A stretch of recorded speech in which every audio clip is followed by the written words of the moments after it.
NATO will not let Russia dictate its military posture, Germany.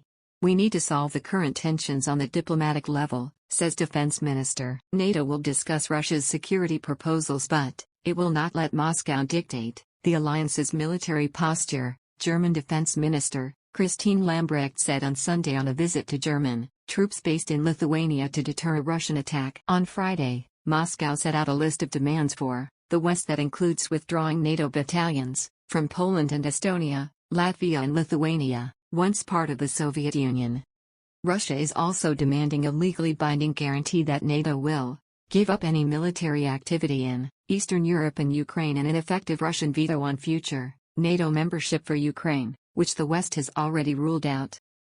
We need to solve the current tensions on the diplomatic level but just as well by putting up a credible deterrence, Lambrecht told reporters in Rukla on her first visit to German troops abroad. The combat units, deployed 3 years after Moscow's annexation of the Ukrainian peninsula Crimea in 2014, are meant to stall an assault and buy time for additional NATO troops to arrive at the front line.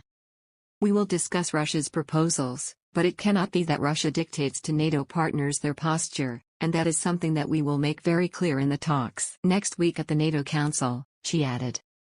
The West has threatened harsh economic sanctions on Russia should Moscow escalate its military buildup on Ukraine's border.